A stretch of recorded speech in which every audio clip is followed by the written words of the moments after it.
Hey guys, so I just wanted to share my experience with you on this BMW 640D which I bought last year. So it's been 1 year now. I bought it last year November. It's a 2018 model. It's a beautiful car, amazing performance. So far I would say I'm pretty happy with it, but there are a few things which kind of, I wasn't expecting to see in this kind of a high spec and brilliant car. So when I took the delivery from BMW, it only had a 38,000 kilometers. And since then I have drove this car 10,000 kilometers. Now it's on 49,509 kilometers. No major problems. The first service is actually due next year, and you probably already seen my video where I have done that kind of midterm service, oil change and everything. So I like to maintain the car during the interval. So as you know, every 10,000 kilometers it's better to change the oil. So I thought it's okay, probably the best time to do it now. So I just recently changed the oil filter, changed the engine oil, replaced the fuel filter. So that's just done, and the car is running absolutely perfect, fine. But there are, as I mentioned, there are a few things which I kind of concern, and it's kind of it's not a major things, but it bothers me a lot. First one is knocking, clicking sound noise which is coming from the roof, and I think it's just the moon roof, and that's my kind of a guess because I have investigated every single thing other than that. Let's say where that noise is coming from. I looked at the seats, looked at the belts, no problem, nothing. There's no loose nut or anything. So I have ruled out all other possibilities. So the only thing I'm thinking of is now it's coming from the roof, and I could hear it.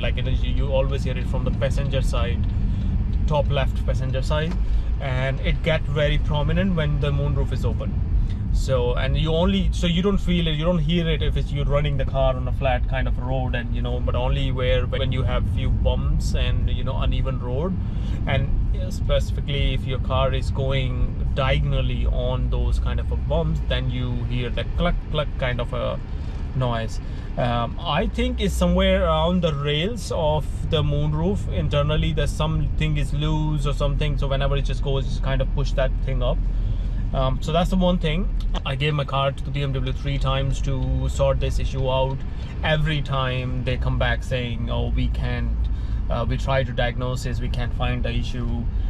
So then eventually I said, okay, look guys, I'm going to record the video. So I recorded the video and audio and gave it to them, and after that I said, yes, now we know at least what we are looking for. But eventually what they said is, we can't find it. So I don't know. So that's one thing I'm still trying to figure out how to do. So I reached out to the few kind of BMW forums as well, so I'm still waiting on any response or any kind of options how I can sort this one out.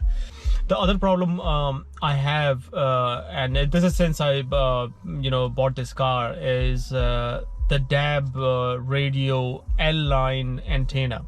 So that's something I think it's broken or something. Now when I run ESTA, or even in the iDrive, there are no errors for that one. However, when I use Carly and Beamer code, so I have both of them, it shows that error, and I know I can confirm that there's something wrong with there, because now my DAB is not working at all. So yeah, so because now I have no signal, no DAB signal in that one, so that's another issue. And the third issue is that brake squeal noise which I'm getting, and that's the interesting thing is I only get that when my speed is below 20 kilometers, and usually that's when I'm going to in my driveway, parking it, reversing it, only then I hear it is very loud. So, and I know it's coming from the driver right hand side, so that's another one. I need to sort it out. Now when I looked at it online, most of the guys saying because I have M Sports, or whoever has brake or M Power or sports brake installed, this is very normal. Now I'm not overly concerned on that one, but I just thought it's better because where I live is at loads of families, small kids, and they're playing outside, and when I go, it's just squeak very loudly and make the kids scared. So I would like to sort this one out. So I would probably gonna go to BMW again and see if they can sort it out. I also recorded the video and the audio clip, so I can actually show them so they can hear it, so then they don't say, okay, we can't diagnose this, it's there. So that's another thing I would flag, like I'm feeling in this car. And nothing major. What I noticed when I bought the car initially, what I felt was, you know, these belt retractors, they were not working properly. So whenever you pull the belt, they stays there, and the belt was not retracting the overall belt. So that's I gave it to BMW. They replaced it. What they said, they have replaced the whole unit from driver and passenger side.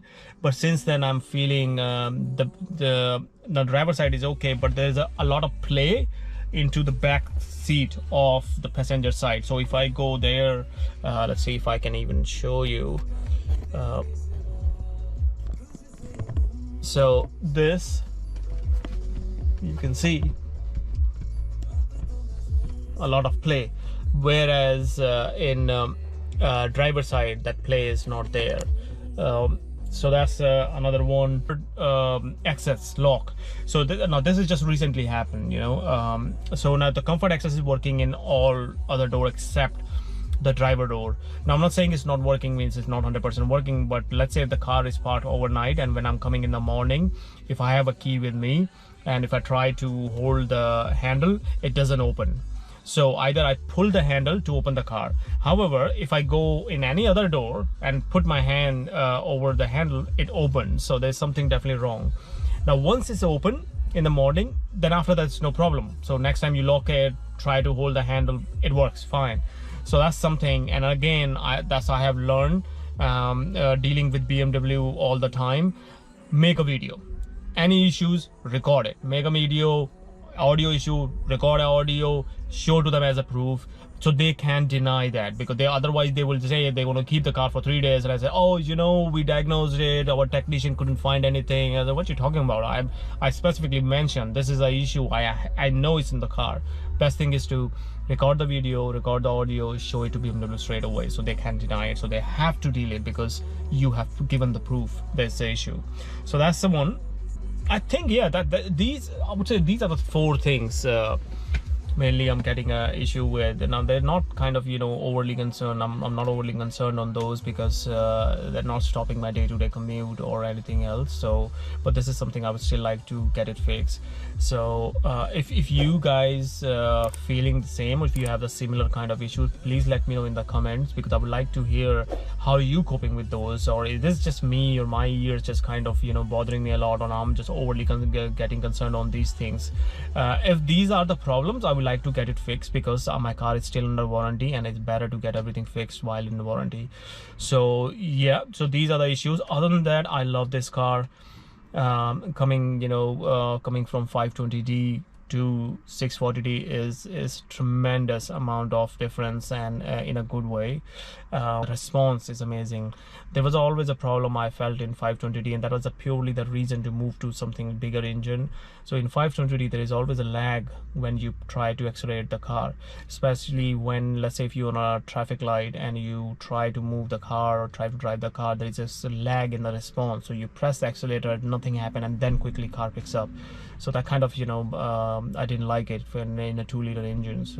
Nowhere saying the 2-liter engines are bad. It's just like I felt that like you shouldn't be having that lag, even though BMW having that kind of advanced technologies or motor in the car. Why should we feel this? So moving to 640D, I never felt that. So in that case, I'm very happy. I'll be making another video to show you what kind of changes I have done in the car. So please stay tuned, subscribe to the channel, like it, and press that bell icon so you can get those videos as soon as I post it. So let's meet again when I record the next video, and I'll see you soon. Thank you.